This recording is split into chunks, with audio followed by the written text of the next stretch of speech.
I have some numbers for you, Wolf. This is the segment of the show where I brought stats, okay? Okay, I like this. Let's see. So I don't know if you even remember this, but a few weeks ago, I said something that sounded ridiculous even to myself at the time. There's going to be a game this season where the big three combines for 90 points, right? Yeah, right. And then they hadn't done it, and it was kind of like, okay, maybe I overshot on that one. They combined for 91 on Friday. They combined for 91 last night, and they've done it twice. So they scored 182 points over the weekend. That's more than 14 teams in the NBA scored over the last 3 days. That's how good the big three is right now. 182 points between Bradley Beal, Devin Booker, and Kevin Durant over the last 2 games. Man, both wins. That is beautiful right there. And once again, we set the bar at 75 points, right? Over 75 now. I got to look that up. Over now. 75 points. So if it was 76 or more, Basinonians, right now, and the record, I think, for the Suns is really, really good when the big three do combine for 76 points or more. This is something that Luke started, is something that he believed was going to be relevant, and guess what? It has been relevant, and it was relevant last night, seeing them go out there and score once again. Can I just say this right now? 91 of the 117 points that were scored, right? Can I just say this, that Bradley Beal, and watching Bradley Beal go about his business in that fourth quarter, I don't think the Suns win this game without Bradley Beal. I agree. Putting the ball on the floor and taking it to the rack. Oh, he was so good doing that. Can I just also admit that, I realized that was part of his game. I didn't realize how good he truly was at that. Unless you watch a guy game after game after game, right, and you can totally see some, oh, boy, there was a little burst right there. There was a lot more quickness there. When you start seeing a guy play in the NBA from one game to the next with 82 games, and hopefully he's going to be healthy and he's going to be out on the floor, right? But when you see these guys, you start to go, oh, man, yeah, that, and suddenly you've got a bar that is set somewhere. And now is that bar going to be raised when you watch a guy play? And my expectation right now for Bradley Beal is raised because he's really, really good in terms of putting the ball on the floor and getting to the rack. We're starting to see, too, how difficult this team can be to defend because Booker puts up 52 on Friday. Well, what are you going to do if you're Indiana last night? Book was just going off. He didn't play, really, the fourth quarter. 25 in the first quarter of that game. Boy, and that's what I love, too. He came out and said, okay. He set the tone. He's like, I'll put up 100 if I have to. I'll just put up 25 a quarter. Once again, in that game, to me, that was big.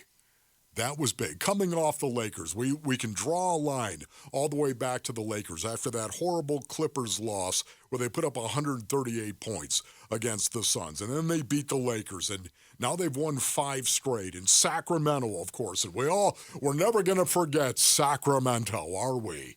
Because of what happened in that game and the way they came back, down 22 points. And then to follow it up against the Pelicans, didn't that feel good? Yeah. To see them go out and take care of business against a good team. The way they're doing it, too, where so you have Booker go off for 52 on Friday night. I know Indiana doesn't play defense, but let's say in theory they did. If you're Indiana, what are you supposed to do on Sunday? Well, we can't let Booker put up 52. All right, well, then Kevin Durant will just put up 40. Now, what's Chicago going to do tonight if they can somehow, it's like that game where every time you hit the thing down, it pops up somewhere else. It's like, okay, we're going to have to whack-a-mole. We can't let Booker put up 52. I was really good at whack-a-mole. I could see that. No, I'm serious. I could see you breaking the game. Give me the hammer. Ding, bing, bing. It's like playing the triangle, right? You can just focus. See, you're so right, Luke. It was A to B, Basinonians. It was A to B. I'm really good at A to B. Just don't ask me to get to C before I get to B. It's so funny, Luke. Well, that's what the Bulls are going to be doing tonight. And any team that plays the Suns now, it's like, we got okay, can we keep Booker under 50? All right, hold on. No, we got to keep KD under 40. Well, if you have Bradley Beal going, he could put up 30. Here's Devin Booker talking about what the big three does to other teams late in games now. It's the definition of pick your poison. and all of us coming in with the aggressive mindset. It's going to be tough to stop, as you've seen late game, especially with the spacing out there. I always talk about the spacing for us, open up those driving lanes and just get easy ones at the rim. So I got the numbers for you. 5-0 when the big three combines for 76 or more.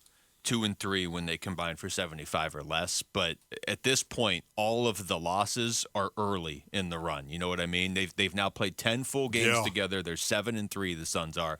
And the big three in the 10 games they have played together are averaging a combined 74 points a game. Yeah, you know what I loved about this last game, too, against the Pacers right here? You play a cut of Book right there, the smoldering Devin Booker, and he had a rough night. Book had a rough night from the floor. Wasn't on, let's put it that way. We've seen him so much better, but he made an impact on this game, and he was going to do it on the defensive end of the floor, including coming up with a steal to end the game, basically, for all intents and purposes. Dude hit the floor to do it as well. It's the floor a lot lately. He's starting to remind me of Dwayne Wade the way he plays. Which is great. I mean, I love watching the guy play, but, can we maybe not hit the floor 15 times a game? Yeah, look, it's cool, Basin Orleans, to compete out there, right? And I know a lot of guys, great players who you know what, they love being cool. They love going out there and just, man, I'm under control. I'm just going to let my talent go out there, and I'm going to work hard, and my talent's going to take over. And then there's guys who don't care about being cool. And then there's guys that will hit the floor, right? Give me the knee pads, the elbow pads, and let's play Barracuda. And we're going to hit the floor immediately. That, to me, is what I saw from Devin Booker. When we talk about uptick in intensity level, when we talk about this and how important it is that they get this, the Suns get on top of it, and they're tough, man, I think of Book hitting the floor. This is Bradley Beal after the game on the radio broadcast talking about what his role is evolving into with this team now. I mean, I kind of accepted playing point guard, so I know I have to initiate a lot, get us into a flow, get us organized, make sure Book and K play off the ball and get their ball in their spots. And then I know when the second unit comes out, I come back in, I get a chance to be a little bit more aggressive. And then in the fourth quarter, they definitely want me more aggressive. So I just pick and choose my spots. And I'm just happy that I'm here. I can contribute as best as I can. The part of this I really like, Wolf, and I know we all got fatigue of waiting for the big three to come together and actually get to play some games together. Now they are doing it. Yes. We all did. But the part of this I like is normally when you, as a team, figure something out, then the league adjusts to you, and then you got to adjust back, and it just goes on and on. If the Suns can stay healthy, I know it's a big if, but every team faces that if. I don't know that you can really adjust to the Suns' big three. If these guys are if they're finding their roles, like Bradley Beal's saying right there, I'm going to facilitate for most of the game, but then in the fourth quarter, I'm going to be aggressive. And chances are guys will have backed off of him because they're having a rough night trying to stop Book or KD. If the Suns can do this and stay in this run, I don't know that there's really a way for teams to adjust to them. I'm not saying they're unbeatable, but I'm just saying the Suns are going to dictate how a lot of games go, and they weren't doing that for the first half of the season, which is why everybody was getting so frustrated. Yeah, and it was. Hey, let's say it the way that it was. It was frustrating. There's no doubt about it. And I love the fact that out of the big three, I'm starting to see some intensity. I'm starting to see the urgency of playing the game and what you need to do in order to go out and compete and win. I'm starting to see that.